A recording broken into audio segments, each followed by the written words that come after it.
Oi pessoal, tudo bem? Espero que vocês estejam bem. Esse vídeo aqui vai para o 9º ano. Nós vamos falar agora sobre o módulo 11, Anos Dourados e Tensos, da apostila, tá? A gente vai falar sobre os presidentes brasileiros, esse módulo é só sobre o Brasil. A gente vai falar sobre o JK e o Jânio Quadros, tudo bem? Bom, nos anos 50 vai ter eleições aqui no Brasil, né? Vocês já sabem, o Vargas ganha a eleição de 50, fica até 54, depois ele se suicida, os militares não tomam o poder. Em 55, o JK vence as eleições. E ele vence as eleições com um discurso de avançar o Brasil em 5 anos, que ele vai chamar de plano de metas, né? Ele queria fazer o Brasil avançar 50 anos em apenas 5 anos. Esse plano de metas tinha 31 objetivos que tinham que ser alcançados em 5 anos, tá? E ele tinha investimentos, planos de investimentos financeiros mesmo no Brasil, em 5 áreas. Primeiro, transportes, energia, alimentação e agricultura, educação e indústria de base. Então, ele tinha que investir dinheiro público nesses 5 setores durante esses 5 anos para mudar o Brasil, para fazer os 50 anos em 5. Esse era o projeto dele, tá? O Juscelino Kubitschek, ele vai achar até positivo a ideia de receber capital estrangeiro. Então, ele vai pegar dinheiro emprestado com os Estados Unidos, com vários países, e também vai fazer com que empresas de fora venham para o Brasil, e essa ideia ia de encontro com os valores, né, com a ideologia do Vargas, que era nacionalista e não gostava nem um pouco da ideia de empresas estrangeiras virem para cá, né.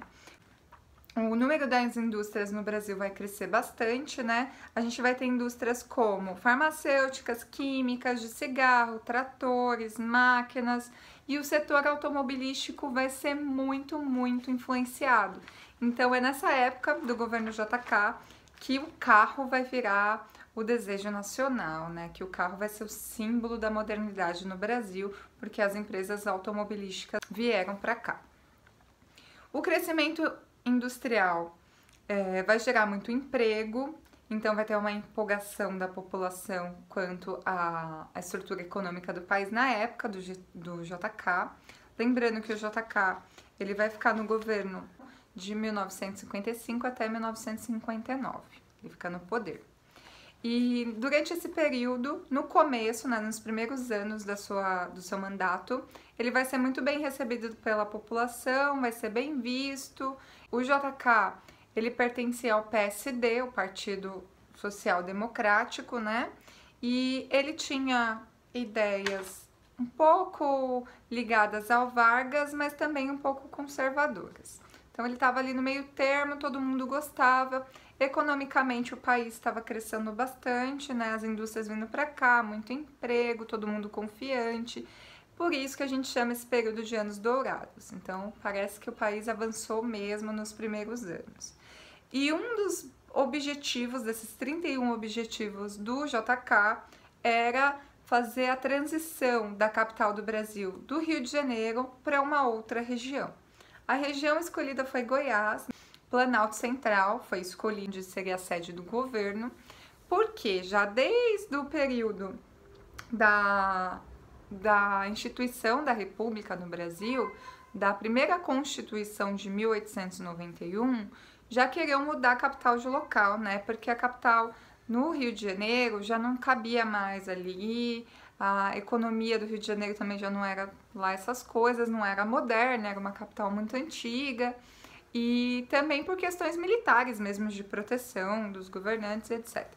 E aí decidiram mudar lá para Goiás, a capital. Quem vai fazer essa obra é o arquiteto Oscar Niemeyer, ele que faz o projeto moderno da construção de Brasília. Não sei se vocês sabem, mas Brasília tem, se você olhar de cima, ali o Planalto Central, eles formam um avião. Os bairros, a cidade inteira, o desenho dela é um avião. Então tem a asa norte, a asa sul, tem todo um avião desenhado, é o formato da cidade, e os bairros têm a ver com o avião. Então foi uma cidade planejada, né, para ser a capital num projeto moderno de um grande arquiteto. Obviamente, essa construção vai ter um custo caríssimo, né? Tem um custo muito grande e esse custo vai ser, e esse dinheiro vai ser pego com empréstimos estrangeiros. E isso não era muito bom, né? Porque uma hora os empréstimos seriam cobrados, pensem nisso. Vai ter muito emprego no começo por conta da construção de Brasília, então a população fica feliz, várias pessoas saem de várias regiões do país para lá, né, para o Distrito Federal, para poder trabalhar. Então, sabem que ali tem emprego, só que a região era meio que inóspita, assim, não tinha nada, eles tinham que viver de forma improvisada mesmo, enquanto a construção estava acontecendo. Aqui, na página 149, a gente tem um exemplo disso, ó. Os caminhões, os paus de arara chegando com os trabalhadores, dentistas completamente sem nenhuma estrutura, ó, não tem um galpão, não tem uma casa do dentista, um consultório, era uma casa improvisada. E as pessoas iam vivendo ali, trabalhando ali, né? Muitos críticos do JK diziam que não era interessante o local onde o JK escolheu, né, onde o grupo dele escolheu para ser a capital do Brasil. Por quê? Brasília era afastado, ficava afastado da população, como se os políticos estivessem completamente à parte do seu povo e o povo tivesse ainda mais dificuldade de cobrar os políticos, ou seja, a população não ia conviver com os políticos do próprio país. Isso era uma crítica que tinha a construção de Brasília. Outra questão é que eles falavam do custo, tá? Do custo financeiro. Então, pegar dinheiro emprestado para fazer a capital do país geraria uma crise econômica, os críticos diziam isso. Mas o JK ele ignorou os críticos e continuou a construção de Brasília. Bom, o governo JK vai ter uma série de problemas já na segunda fase do governo dele, né? Ele ficaria 4 anos no poder, os 2 primeiros foram bons, já os 2 segundos não foram tão bons assim, tá? Primeira coisa, o plano de metas funcionou para industrialização, indústria de bens de consumo, etc. Mas vários setores foram esquecidos, como educação e alimentação. Isso era uma crítica também ao governo do JK que as pessoas faziam. Outra questão, o JK começou a ficar endividado, obviamente pegou dinheiro emprestado e para cumprir com seus compromissos, né, com dinheiro que ele tinha pego emprestado, devolver, ele começou a imprimir dinheiro no Banco Central, começou a imprimir dinheiro e isso gerou um aumento muito grande da inflação no Brasil. Então começou a ficar muito caro, as coisas aumentaram o preço e o salário não acompanhava o aumento de preço dos produtos. Isso vai gerar um descontentamento com o seu governo, né? Outra questão vão ser as organizações sindicais. Por conta dessa inflação, crise econômica e tudo mais, os sindicatos, os estudantes começam a se manifestar de uma forma mais violenta aqui no Brasil, fazerem greves, serem incisivos nos seus direitos. Mas o JK, como ele tinha essa característica de não reprimir as manifestações com violência, os conservadores no Brasil começaram a criticar ele, tipo, que ele tinha que utilizar de violência contra os manifestantes, que eram arruaceiros, comunistas e tudo mais. E o JK não os ouviu, então ele tinha um grupo de inimigos bem grande no Brasil, que eram os conservadores, por conta dessa postura dele não ofensiva aos manifestantes, né? Outra questão foi os desequilíbrios regionais no Brasil. Muita gente saiu do campo em direção às cidades para trabalhar. O Nordeste foi completamente esquecido por vários governantes no Brasil, né? O JK ele vai tentar lembrar dessa região do país, tentar criar um plano de recuperação da economia, de investimentos e de investimentos no Nordeste, né? Ele vai criar nesse período, durante o seu governo, a SUDENE, que era a Superintendência do Desenvolvimento do Nordeste, tá? Eles queriam um desenvolvimento industrial da região Nordeste para parar também, diminuir um pouco a migração para a região Sudeste. E por conta desse êxodo muito grande das pessoas, o êxodo rural, as pessoas deixando o sertão, deixando o campo para ir para a direção das cidades, as cidades começaram a ficar superlotadas e as pessoas vivendo em situações precárias, a viver próximos de rios, né, de córregos, fazer suas casas irregulares. Então, isso gerou um problema, porque não tinha saneamento básico para todo mundo, não tinha educação para todo mundo, não tinha saúde para todo mundo. As pessoas começaram a viver em situação de risco aqui em São Paulo, né? Além de tudo isso, o JK ele vai ser acusado de corrupção durante o seu governo. Ele vai ser acusado várias vezes de corrupção, principalmente sobre a construção de Brasília. Por quê? Porque Brasília já tinha muito custo, né? Foi muito dinheiro para construir Brasília. E da onde estava saindo esse dinheiro? Mesmo pegando dinheiro emprestado, acreditava-se que ele estava superfaturando a construção de Brasília, né? Ele deixa o poder com um sentimento, com a população com um sentimento de insatisfação, né? Não estavam muito felizes com o governo do JK, não. O seu substituto, o próximo presidente eleito pela população, era chamado de Jânio Quadros. O Jânio Quadros era um político conservador, tá? Ele representava o DN, exatamente o Partido Conservador. Lembrem-se, o Vargas era do PTB, o JK era do PSD, que era a parte apoiadora do Vargas ali, né, mais nacionalistas, e o Jânio Quadros, que vai substituir o JK, era da UDN, da parte super conservadora aqui no Brasil nessa época, tá? O Jânio Quadros, ele era ex-governador de São Paulo, tá? Também foi prefeito da cidade de São Paulo. Ele era candidato da oposição, né? E ele era um candidato diferente. O discurso dele era um discurso populista, mas diferente, bem diferente do populismo que a gente viu do Vargas. Ele dizia na campanha dele que ele ia varrer a corrupção do Brasil. Então, o discurso de campanha dele era contra a corrupção, certo? O Jânio Quadros, ele tinha uma musiquinha de campanha que eu vou falar pra vocês agora, ó. Varre, varre, vassourinha. Esse era o nome da musiquinha. Varre, varre, varre, varre, vassourinha. Varre, varre a bandalheira, que o povo já tá cansado de sofrer dessa maneira. Jânio Quadros é a esperança desse povo abandonado. Jânio Quadros é a certeza de um Brasil moralizado. Alerta, meu irmão, vassoura conterrâneo, vamos vencer com Jânio. Então essa era a campanha dele, que era toda pautada na ideia de ser um presidente que ia limpar a corrupção do Brasil, um homem simples, que falava as palavras errado para se identificar com o povo, né? Para o povo perceber nele uma pessoa simples como a população do Brasil é, né? E era. E aí ele fazia todo um projeto de campanha, ele andava com pedaços de pão salpicado na roupa para dizer que era caspa. Ele andava nas campanhas, né, fazendo campanha no Brasil, com um pedaço de pão com mortadela dentro do bolso, para poder falar que ele era uma pessoa simples, para manter essa postura de pessoa simples. Mas na verdade, atitudes excêntricas, né, que ele tinha.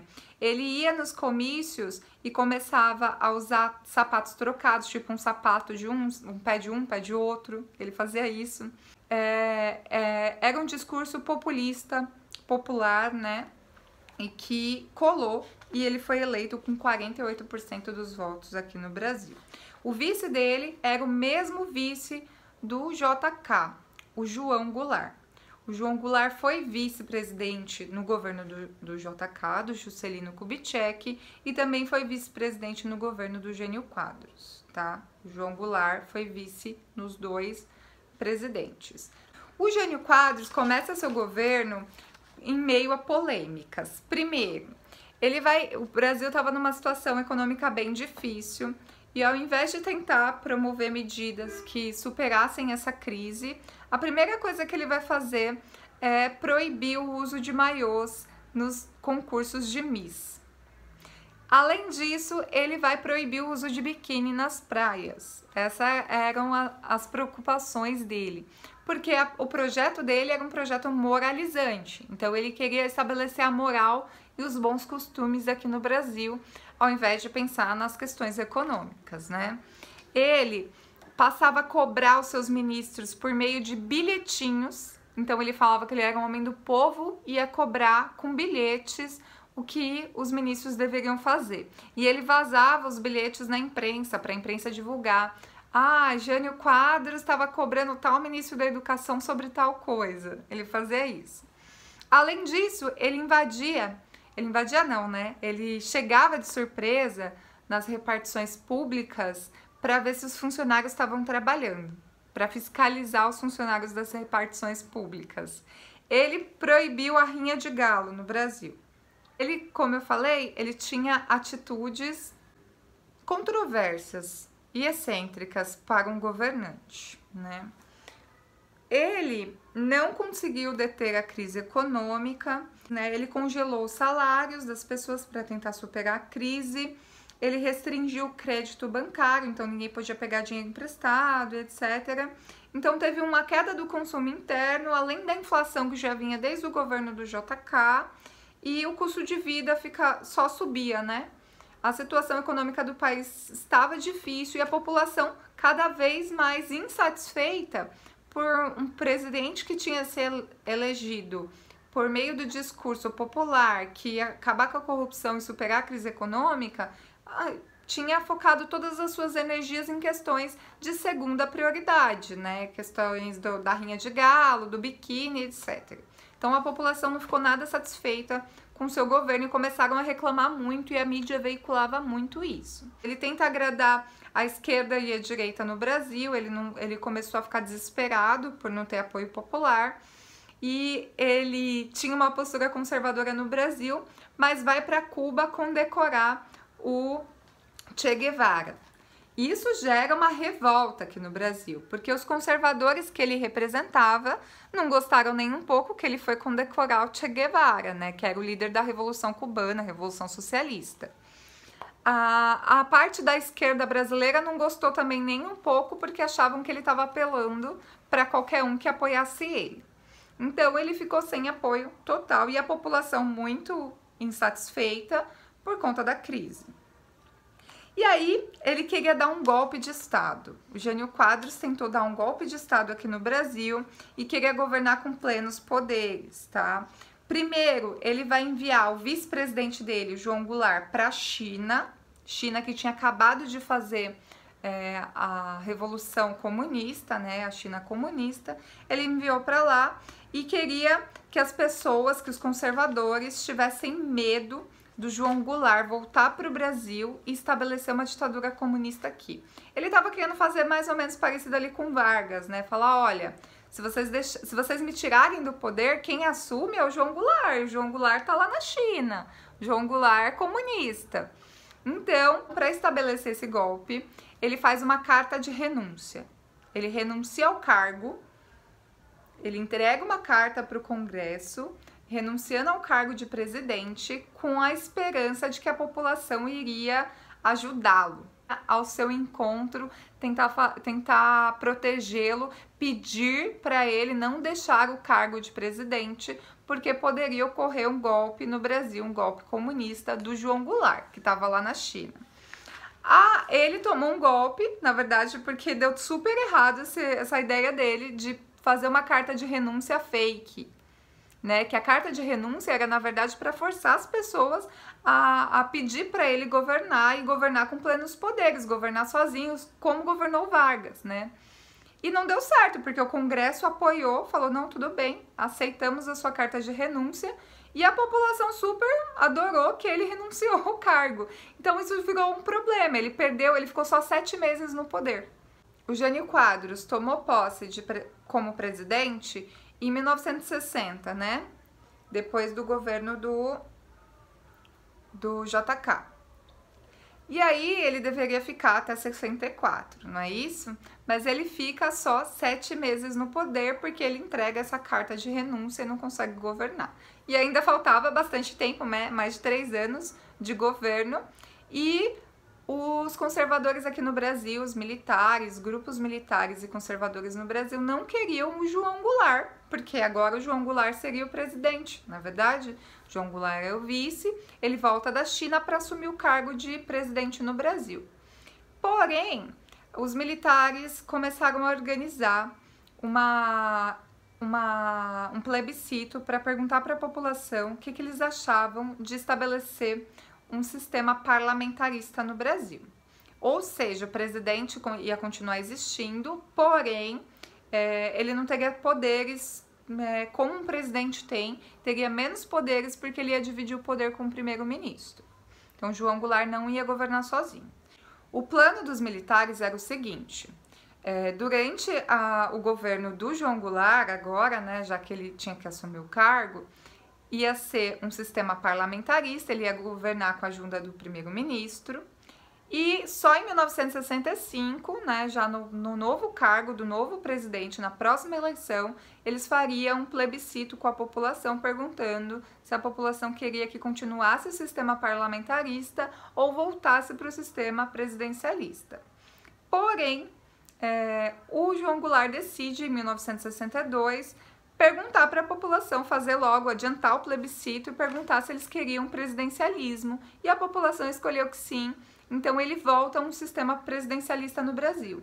Os militares ficam muito bravos e qual é o resultado de tudo isso? Golpe militar em 1964.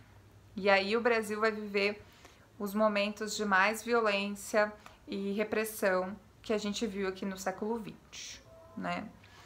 Bom, é isso. Espero que vocês tenham gostado. Façam todas as atividades e até o próximo módulo sobre a ditadura militar, tá bom? Beijinhos, tchau, tchau!